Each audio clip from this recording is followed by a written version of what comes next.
So today we'll be starting with the topic of medical sociology. This is like a semi-important topic. Sometimes question comes, sometimes they do not come. But these are very important determinants of health in the community setting perspective. So you have to know about these factors. We'll be covering the following: the social factors which affect the health, the community and the culture, the role of the family, the social class and the social problems that are there in the community, the small part of health economics that is there, and finally poverty and social security. So this diagram is in your part book. Okay, this is showing all the social factors that can influence the health. What are these structures? There are like demographic, economic, political, legal, religious, education, technological, social structures, and the communication, migration, urbanization. So all the factors that are there, okay, social factors, cultural factors, geopolitical factors, everything, rapid urbanization, everything is affecting our health in one way or the other. So they are forming some determinants of health. What are the social determinants of health? Here it is written as predisposing factors. What are they? They are the current circumstances, individual predispositions, psychological predispositions, and opportunities or situations. So anything that is currently the family situation, like the family size, the housing, the income, whatever it is, stress and crisis, whatever social support the family is receiving, they are under the current circumstances. Now, what are the individual factors that are important in the social perspective? They are the inheritance, perinatal events, previous accidents, malnutrition. All these things are individually being affected because of the social factors.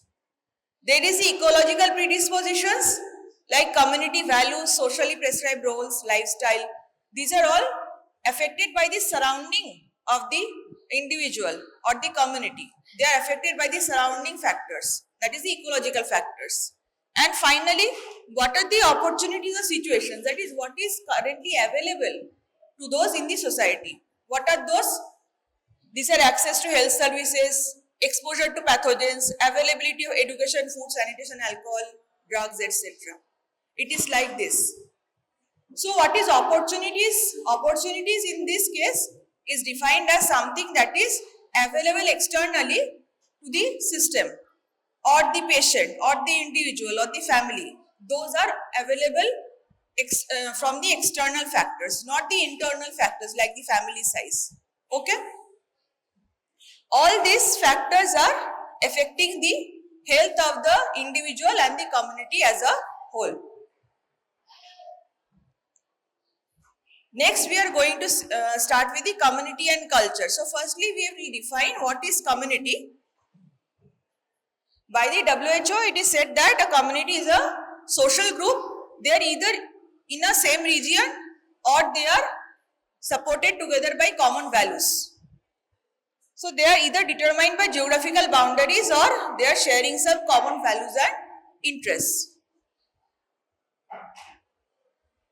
What are the characteristics? The members of the community, they know and interact with each other. They are functioning within a particular social structure and they are exhibiting and creating certain norms, values, customs and institutions as well. Because of these shared values and cultures, they are determining their health related factors in also in some ways or the other. So firstly, we have to understand that what are the customs that are prevalent in these communities. So society and pluralism, they give rise to customs which are usually followed by every member of the society and they are passed down through generations. Now customs are of two types. Okay, first are the folkways, that are everyday custom, habit, convention that are not considered that much morally significant. Means that everyday small habits that should be inculcated, especially from the health perspective, but following that is not something that is bound to much to be morally, or that is মানে সমাজে সাংঘাতিক বড় change হয়ে যাবে কি সাংঘাতিক ক্ষতি হয়ে যাবে ওগুলো ফলো করে সেরকম ব্যাপার নয়. So what are those folkways? Like taking a bath every day, eating food by hand, brushing teeth every day. These are some customs or habits that are there in a community. Contrary to that, the more stringent customs which the public takes an active part in enforcement is called mores. Means that are actually morally bound to the individuals in the community. They are more serious norms with moral implications and they are considered right or wrong. Okay? So their violation is met with severe social sanctions and condemnation. Like beliefs on marriage and family, beliefs about norms during pregnancy, beliefs about social or racial discrimination. These are all different in different societies or communities. So their beliefs or the mores are impacting the decisions and in turn their health. If someone is marrying very early, that is impacting the health of both the adolescent girl and her child in the future. But that is stemming from the belief that yes, girls should be married early in some communities. So that is the customs that is prevalent, that is indirectly giving rise to some health problems in the future. So all these customs are then accumulating and giving rise to a culture in the society. So it is learned behavior which has been socially acquired from these customs. Each culture has its own customs, some of which have a profound influence on the determinants of a disease.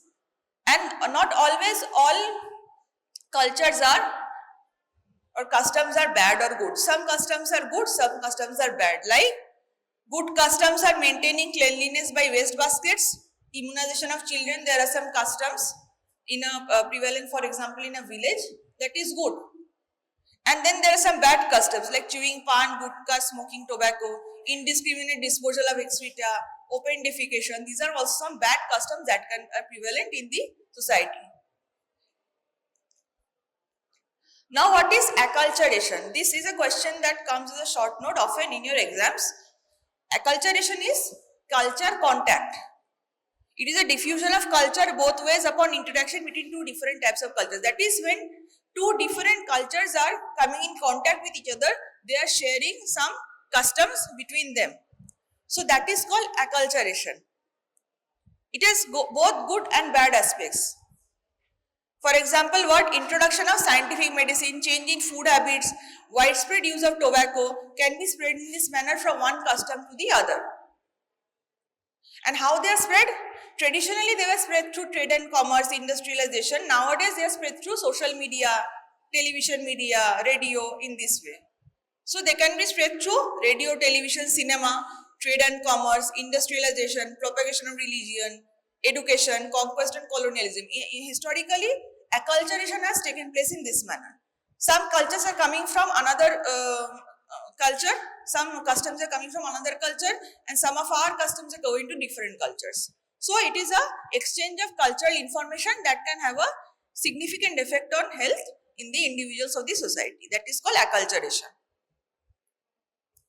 Now, another question comes then, what is social stress?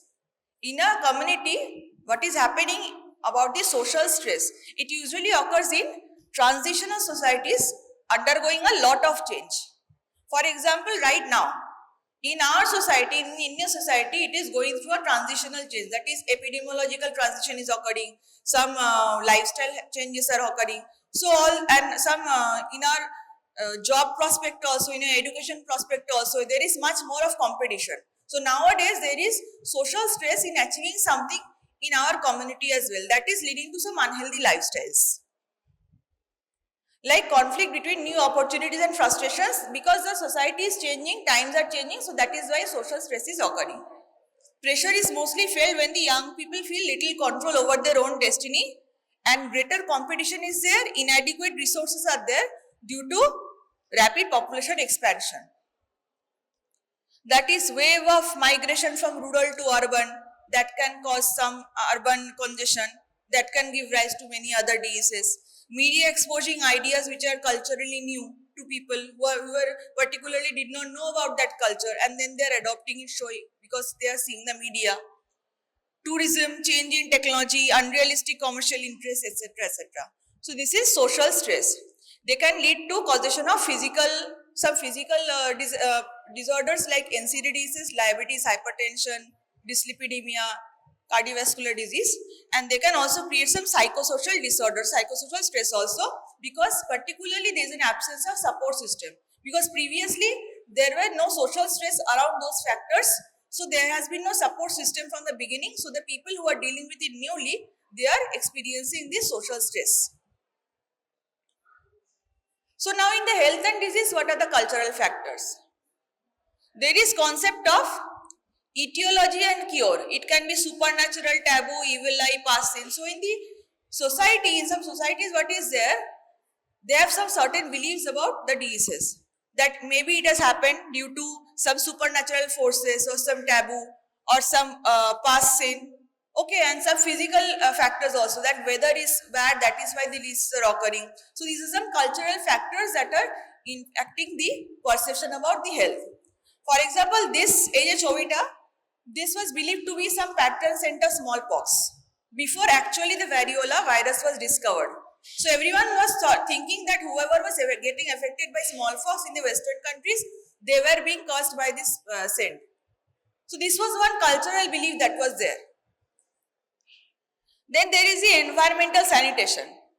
There is indiscriminate disposal of waste, open defecation, using polluted water supply, okay, then inadequate housing.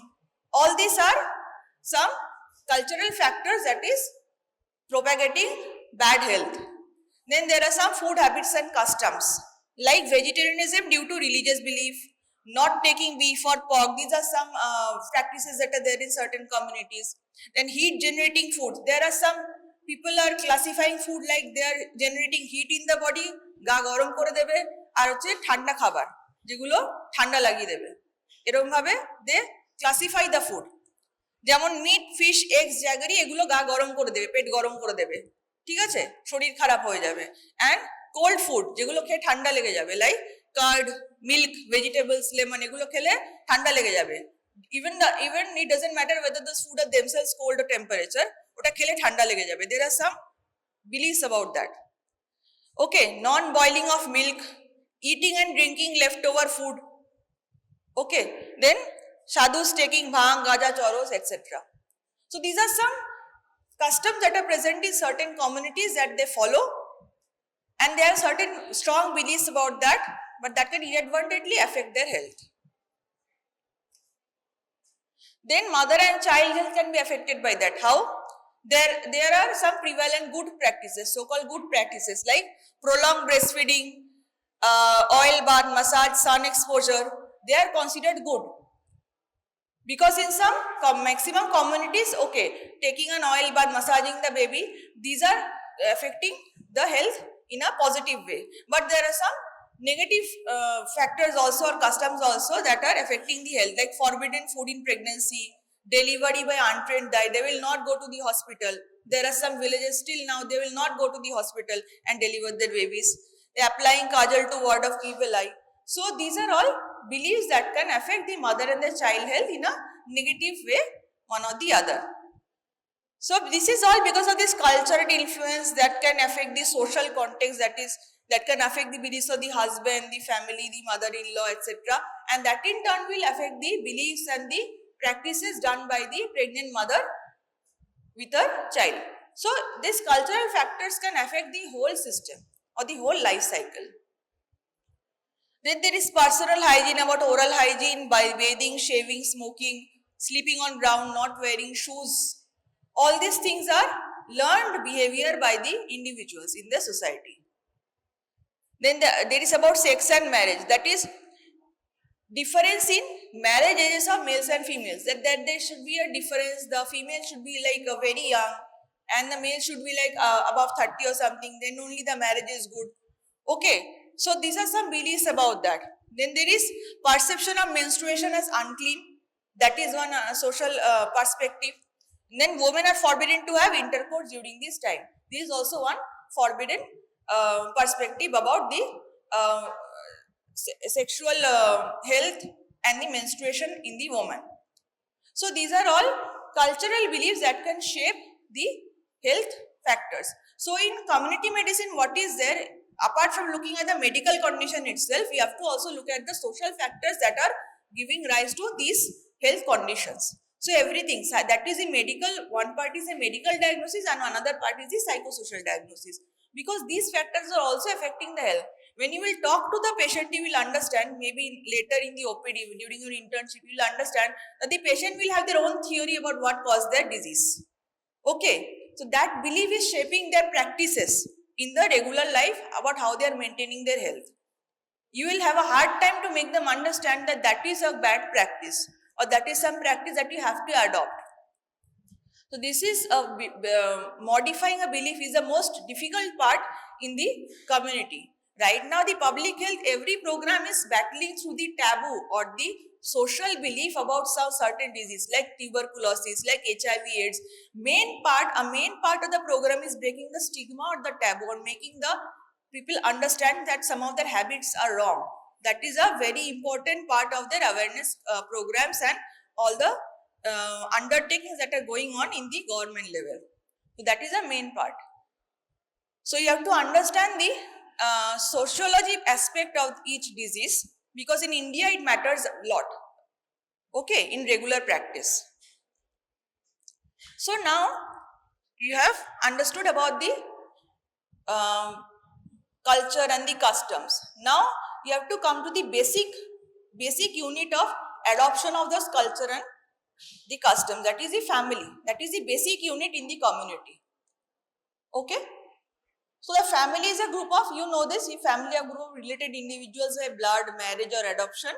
They are sharing a same space of living and then taking food from the same kitchen. That is the definition of family. So it is a biological, social, cultural, epidemiological unit. It is also a unit for providing social services and comprehensive medical care. So you have to, if you want to provide a medical care in the community, you give medical care family wise. In each family you go and see what are the problems and then give the services or treatment to the family. Even Shastro Shati, that scheme that is there, it is based on the family. 5 lakh per year per family. So every service provide thing is also based on the family. Now this also comes that what are the life cycle of a family. That is a cycle of formation to dissolution of a family. So what happens is, when the family is formed, it is formed by marriage and is ending by the birth of the first child. So this formation phase is for that first part. Then comes the extension from the birth of the first child to the birth of the last child. Then complete extension, birth of the last child to when the first child leaves home. Contraction is contracting. That is, when the first child leaves home till the last child leaves the home of the parents. Then there is complete contraction. Last child has left the home of the parents till the first spouse dies. And then the family is dissolution. That is, first spouse dies till the date of the survivor. So this is the phases of a family, from the formation, extension, contraction, dissolution. Now you know, I will not explain this right now because you know all this. What is a nuclear family, what is a joint family, what is a 3-generation family. Every one of you know, you have all done family projects, right? But what are the functions related to the health and behavior? Functions of family related to health and behavior. They regarding health and behavior, a family participates in child rearing, right? They are raising the child. They are socialization, that is making the socialization with the community. The child is also learning to socialize. There is a personality formation of the young people in the family. It is based on the behavior of the family members, other family members, so the personality is forming regarding that. Care of the dependent adults like sick and injured, women during pregnancy, aged and handicapped people. In the family, they are taken care of by the other family members usually. Then stabilization of the adult personality. That is, whenever there's something is occurring in the outside world, they come and share those problems with the family. So there is a certain stress release. So a personality is developing and customs and habits are developing based on the family environment. And finally, there is the familial susceptibility to disease.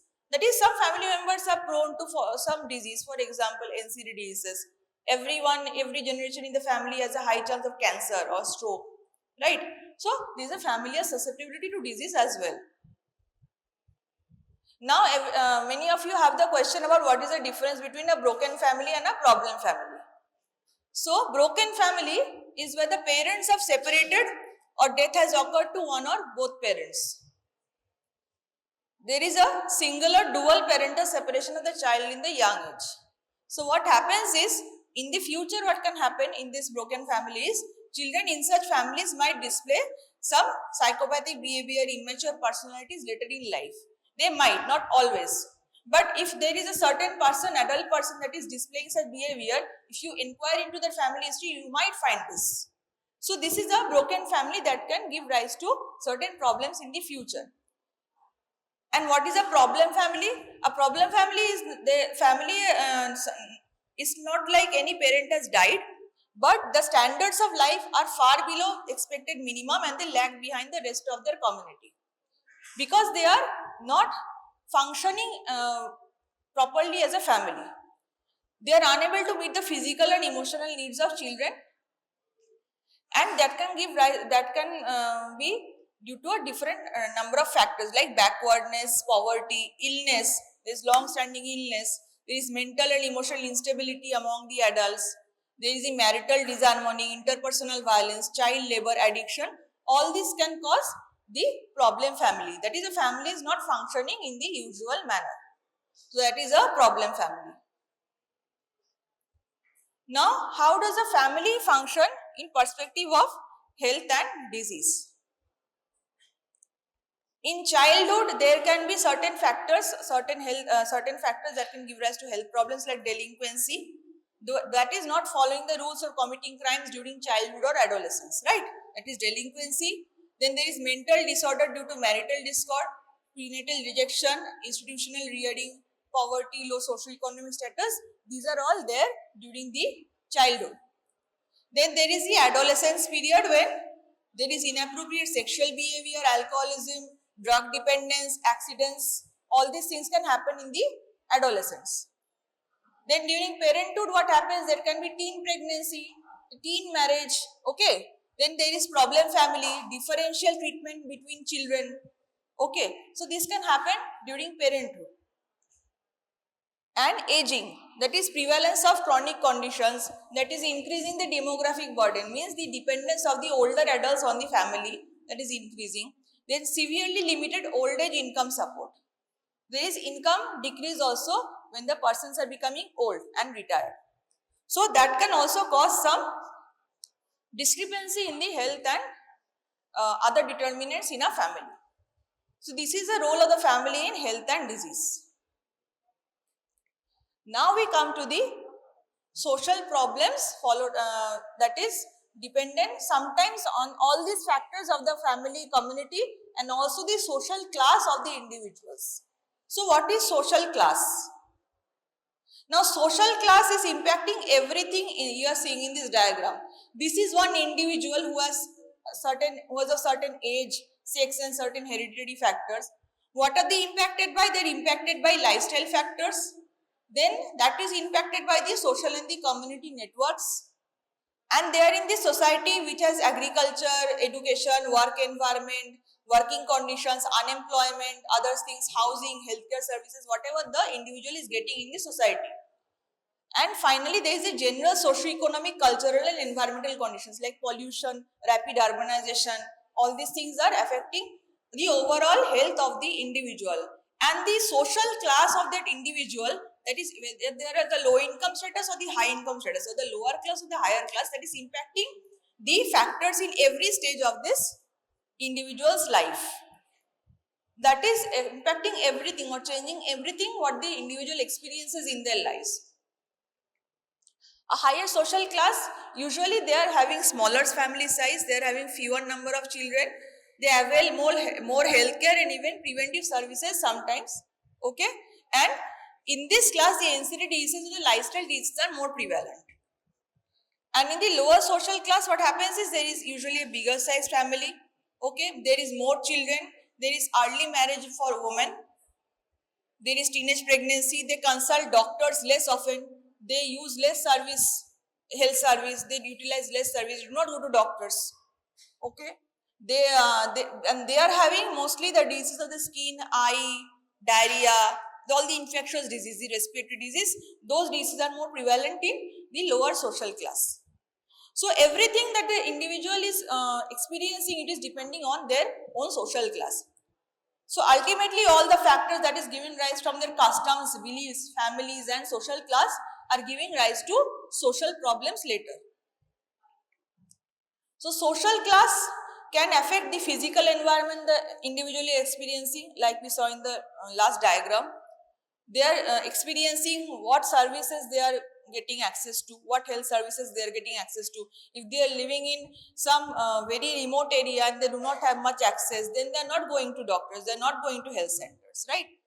Then there is material resources, what is the difference in the lifestyle, income, etc. There is a genetic endowment, there are heredity and genes passed due to marriage in the same social class, that is there. Then there is educational status. Ignorant and illiterate are more prone to disease. And the attitude to disease or the health seeking behavior is also impacting the disease development in the individual. That is, one sick person who has not seen a doctor most of his life or had not much access to a doctor, they will not want to go to a doctor to see, get their problems checked. ও গ্রামে কোনো কয়েক doctor দেখিয়ে নেবে, সেটা better, কিন্তু সে কখনো বাইরে যাবে না তার গ্রাম থেকে। So that is depending on all of the social class. Social doesn't mean just income. Social means the society they are living in. That is the class that is there. Does not always mean income.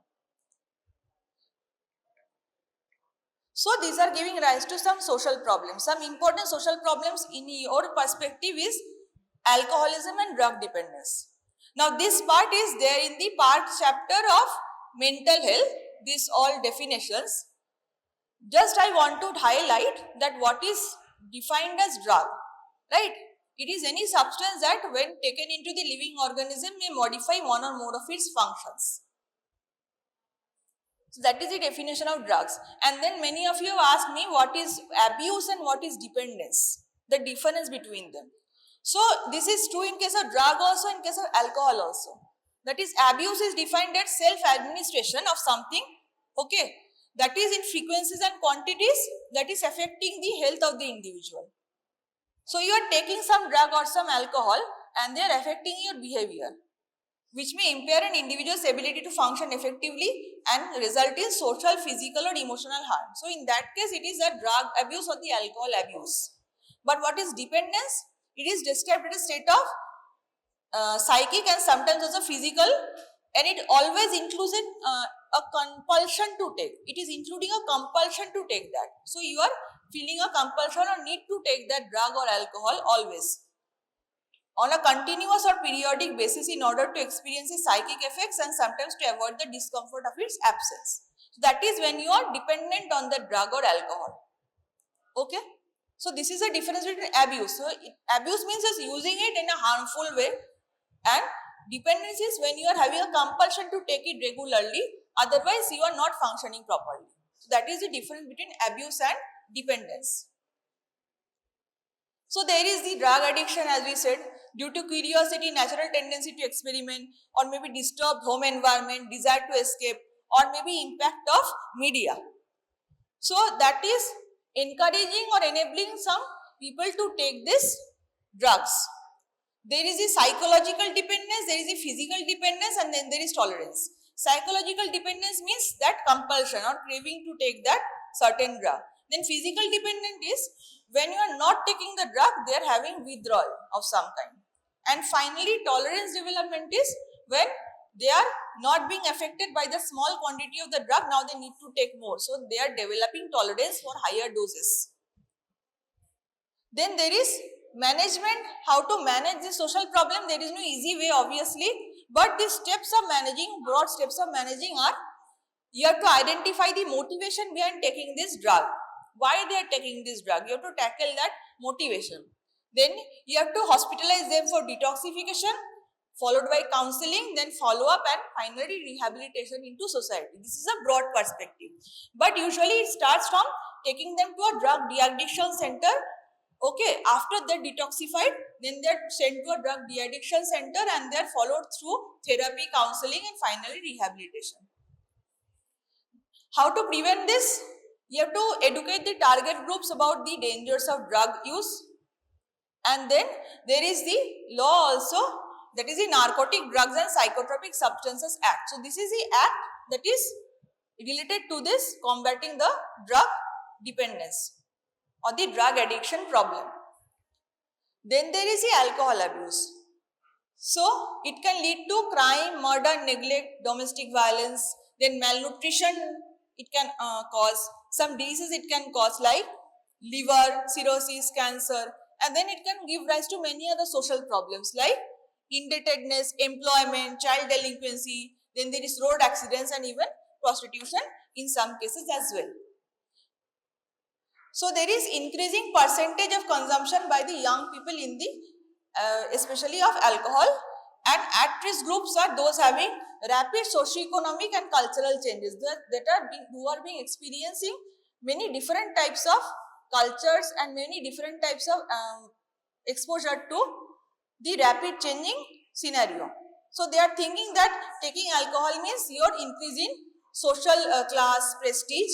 In that way they are taking the alcohol, and slowly in many cases they are developing the dependence and the tolerance towards alcohol. So that is a very dangerous health precedence. Then there is a delinquency. So what is delinquency? Deviation of a child or adolescent from normal behavior.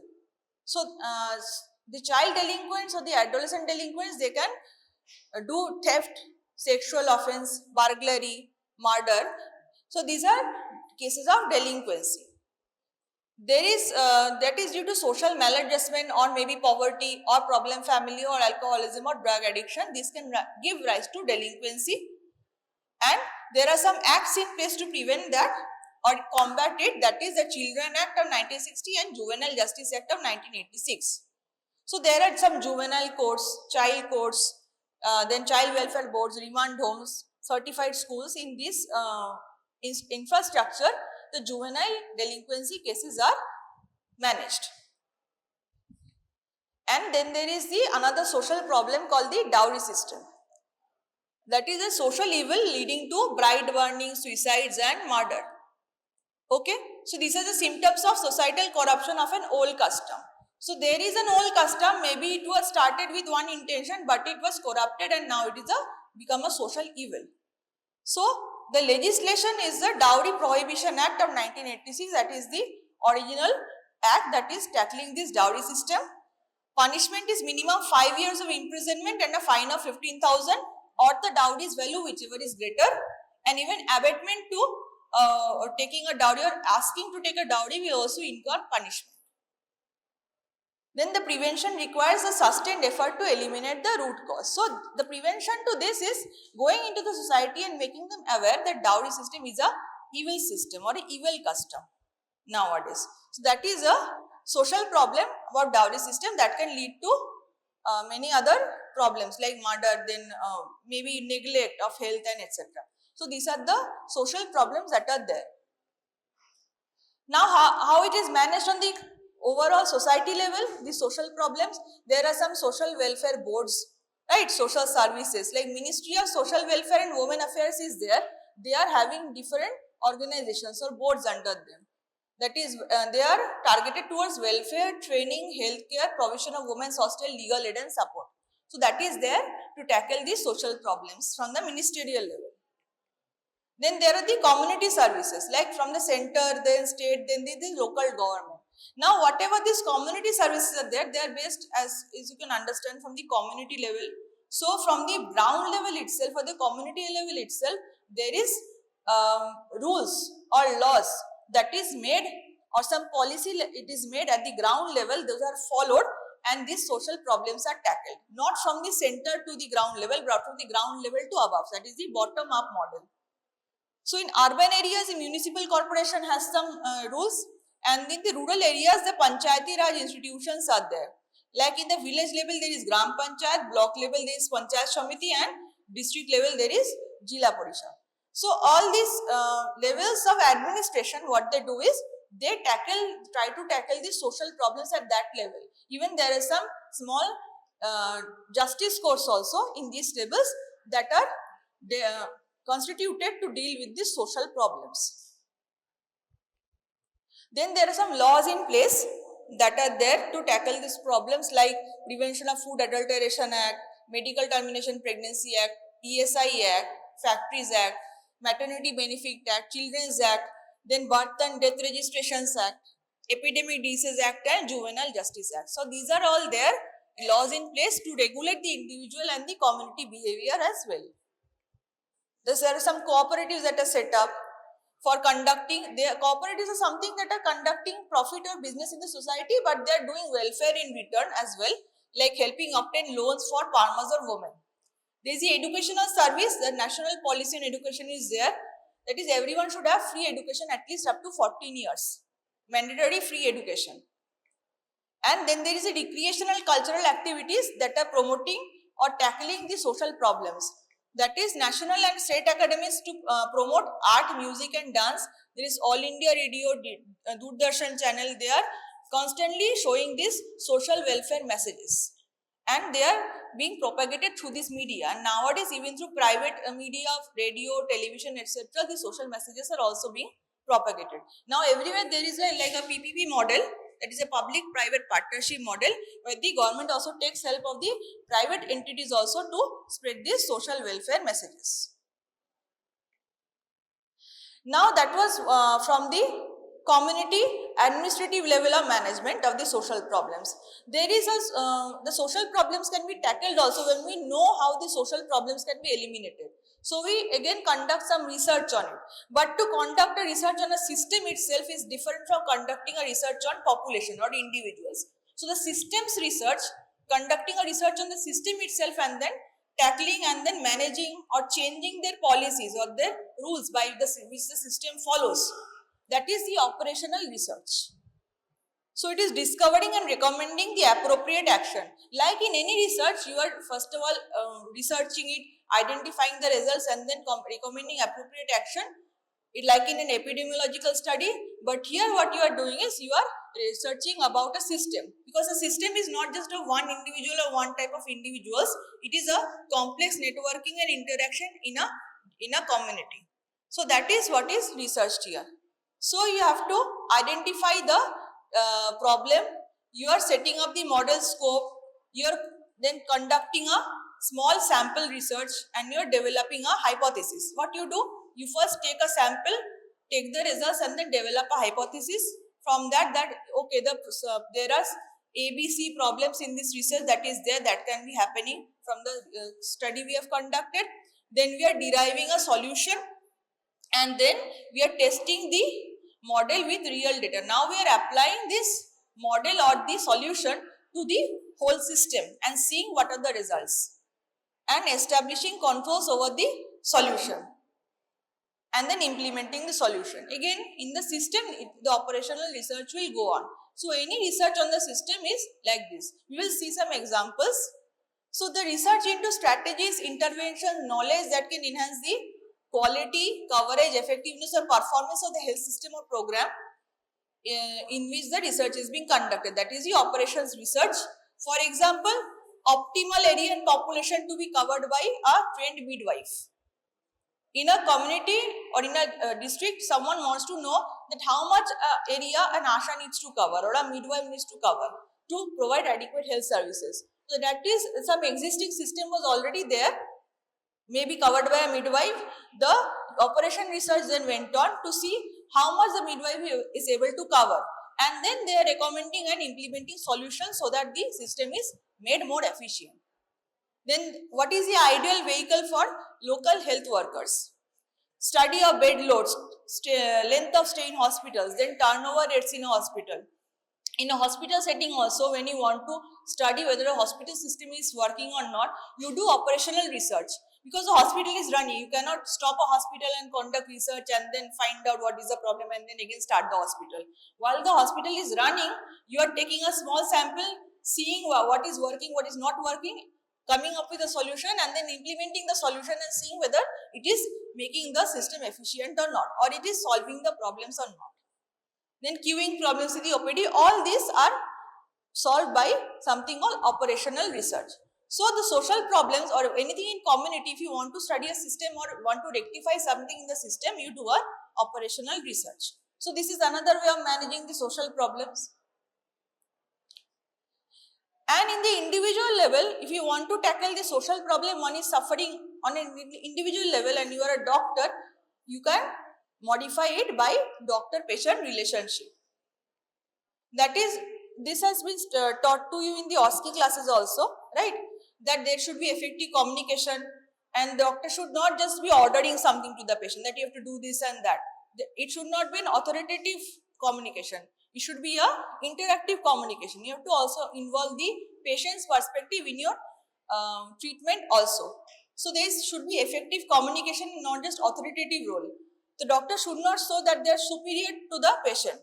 Okay, then there is a gap that is created between the patient and the doctor, and the patient will think that I will never be able to cross that gap and achieve what the end product the doctor is keeping in mind. So that patient will always fall behind in treatment. So there should be communication on an emotional plane. You should lend a sympathetic ear to the patient complaints. You are required to establish a quick rapport with the patient. Communication on cultural plane, you should be aware of the culture or the social setup that the individual is coming from. To understand where they are coming from, where they are living, what they are doing, working, what is their family background. Then only we will be able to understand where their problems or complaints are coming from. And finally, communication on an intellectual plane. You have to close this enormous distance of the social distance and the intellectual level distance between the doctor and the patient. You have to make them understand in layman terms. You have to make them understand very slowly. Give them chunks of information and not in a continuous manner so that they can understand. You have to periodically check their understanding. All these things you have to keep in mind during the communication with the patient.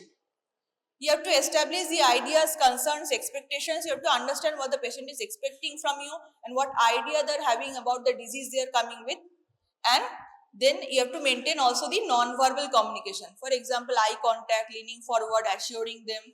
Okay, in this way, you have to maintain the doctor-patient relationship and that can help them in tackling the social problem. Help you and then help the patient in understanding the social problem. Unless you are able to connect to the patient in all these planes or levels, you will not be able to make the patient understand that what they are suffering from is a social problem and the social change has to be made and it is not something to be taken lightly. There is also something called medical social worker. Now, apart from hospital doctors working in the field, there are some social workers who are also helping them. Professional colleagues, you can say in the public health perspective. So, they are the medical social workers. They use casework to find out the social background of the illness. They are only focusing on the social background and not the medical or clinical background. Okay, with the help of the medical social work, the doctor arrives at a social diagnosis, treats illness and estimates prognosis. So, a medical social worker or an MSW jadar bole is a paramedical worker who has been trained in social casework and how to interview people. Even interviewing people, they are trained in very much. So, they are able to provoke or then take out the real information or what the patient thinks from the art of interviewing.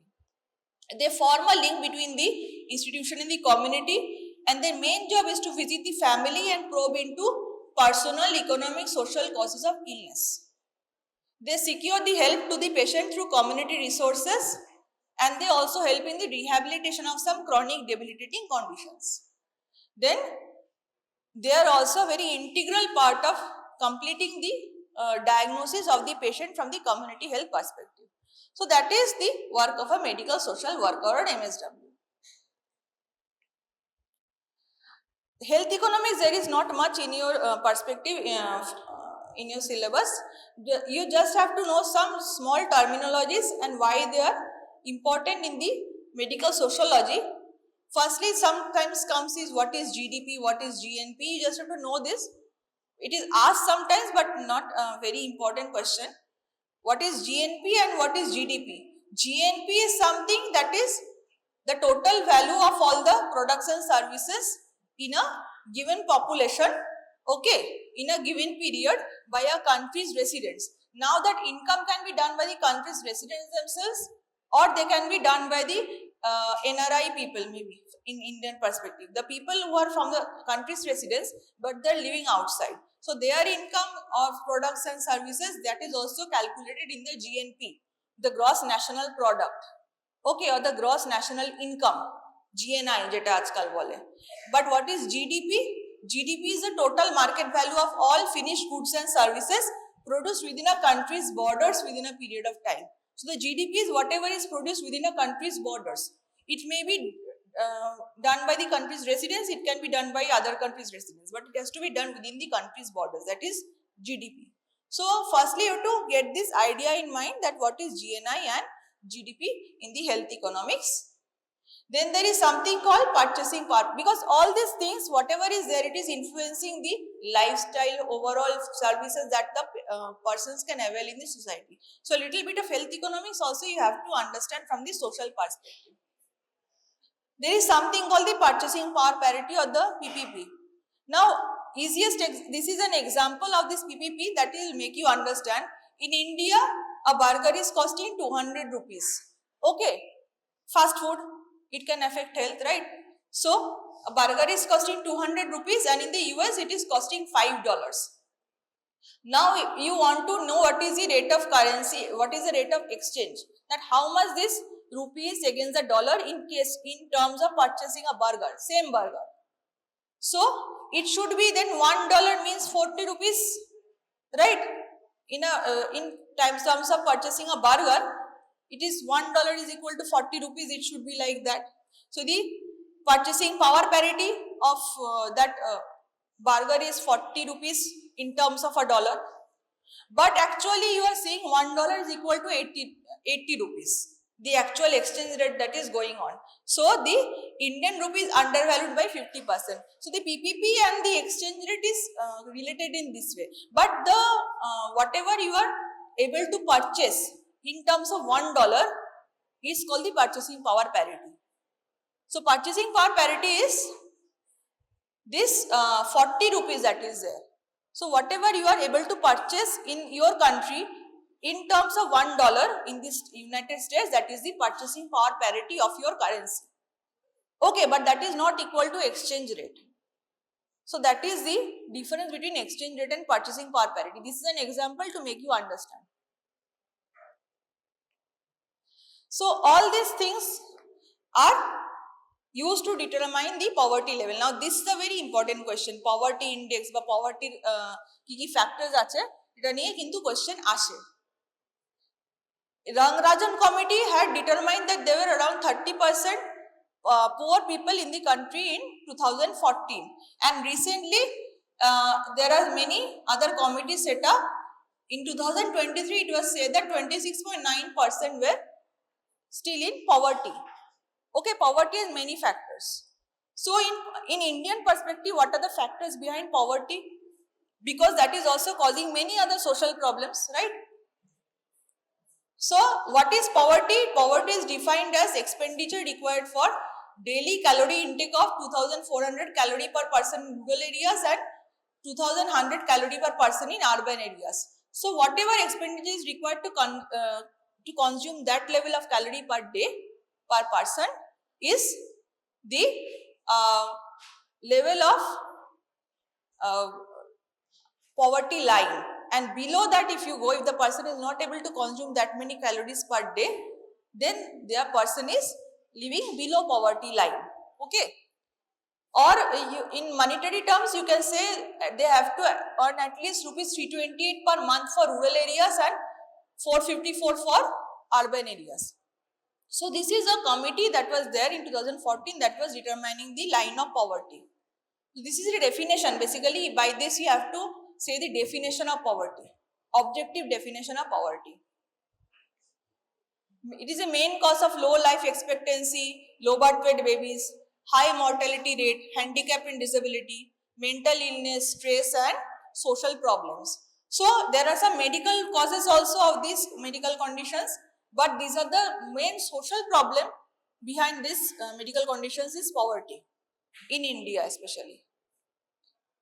Because of poverty, people are forced into occupations which are harmful for health. They have lack of access to healthcare and education. They live shorter lives and they lack access to resources and to improve their lives. These are the problems that poverty can cause in an individual's lives. So poverty line is the point where individual's income just meets the minimum necessary for basic survival, as you are shown by that objective Ranarajan committee criteria. Below poverty line in India, it indicates, or BPL jadar bole, BPL family jadar bole, they have different ration cards also, right? So they are indicating that government intervention for social assistance and aid means they will get some government help, because they are not able to access normally the services and education or health services to maintain a normal lifestyle. So the government assistance will help them, or the BPL families, in getting that. So how you are doing to reduce poverty? Firstly, you have to reduce the catastrophic health expenditure, invest to reduce health risk among fewer. Means, what is catastrophic health expenditure? When you are going to treatment some disease, for the treatment of some disease, and more than 20% of your income is going behind the disease. যারা জমি জমা বিক্রি করে হাসপাতালে চলে আসে এত টাকা নিয়ে, তাদের কিন্তু টাকাগুলো গেল, টাকাগুলো ফেরত আসলো না. So they are having some catastrophic health expenditure. Most of the times, that is what is pushing them into poverty.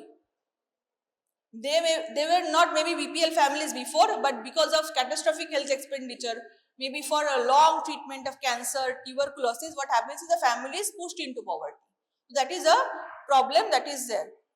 So you have to reduce that catastrophic health expenditure by providing government assistance. Then there is the reproductive health is also a very important determinant in poverty. What happens is, by reducing the sexually transmitted diseases or cancers, access to family planning, free access of family planning is there in all the centers, right? Responsible sexual behavior, the adolescent health clinics are there, counselors are there in every center. Gender equity and responsible sexual behavior in the young.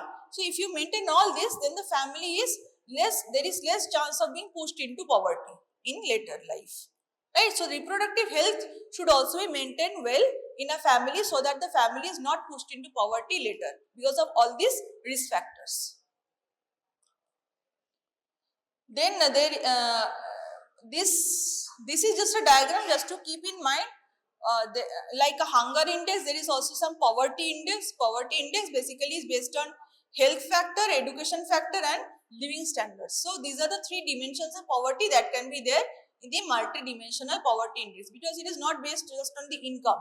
It is based on the schooling, the living standards of the people, and the health of the person as well. So different dimensions of poverty are there. People can be deep in poverty in many other dimensions apart from income. So that is the multi-dimensional poverty index.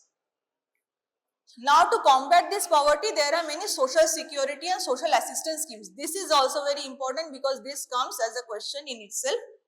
So social security is security that society furnishes through appropriate organization against certain risk factors to which the members are exposed, like sickness, invalidity, maternity, old age, and death. So some social security measures are there to protect these persons from going into poverty. Okay.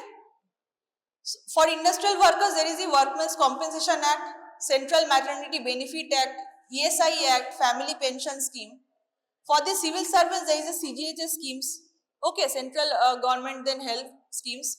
And for the general public, there is life insurance schemes. Okay, Public Provident Fund, National Pension Schemes, and ESI schemes are there.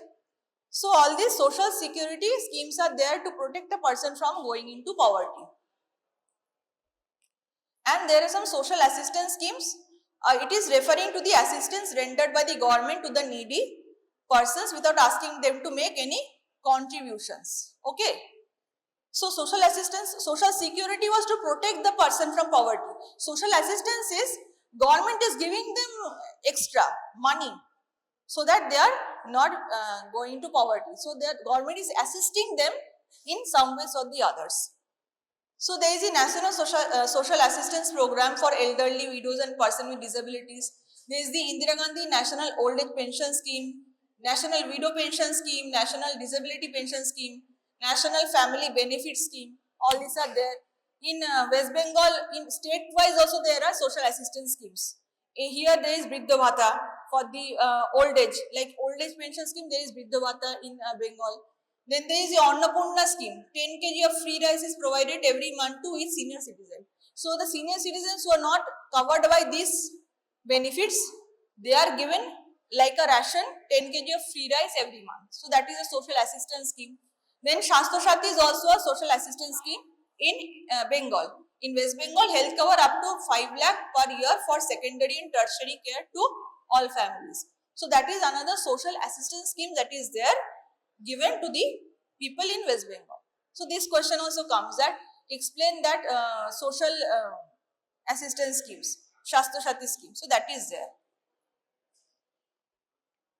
Finally, today there is a global hunger index.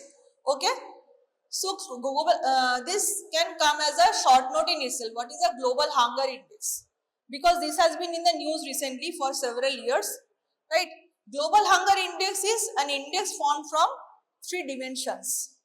What are these dimensions? There is the child undernutrition, there is child mortality, and there is inadequate food supply or undernourishment. So from undernourishment, 1/3 is taken, 1/3 value of the undernourishment value is taken, 1/3 value of the child undernutrition is taken, that is wasting and stunting, and 1/3 value of the child mortality is taken. And you then club the 3 and make an average. So that brings the global hunger index. So it is a tool designed to measure and track hunger globally. It is calculated each year by the International Food Research Policy Research Institute. In 2024, India ranked 105th with a score of 27.3 out of 100. Then there is something called hidden hunger. This global hunger index is only tackling the undernourishment and the wasting and stunting, that is mainly resulting from the protein energy malnutrition. But there is also something called micronutrient deficiency in children and adults, right? So the hidden micronutrient deficiency due to poor diet, infections, increased demand due to pregnancy and lactation, that will not cause immediate symptoms like wasting and stunting, right? But it will manifest suddenly in a severe form later in life. Disease manifests when deficiency becomes very severe. When there is a large deficiency in the body, then only the disease will manifest. So, but larger part of the population is affected by these invisible effects. So, this hunger or the macronutrient deficiency remains hidden for a long time. So, that is why it is called hidden hunger. Hampers the well-being, leads to mental impairment, poor health, low productivity, death, and it also curtails the socio-economic development in that community as well. So hidden hunger also can come as a short note in your exam. Okay. So global hunger index is a very important topic nowadays, especially in public health.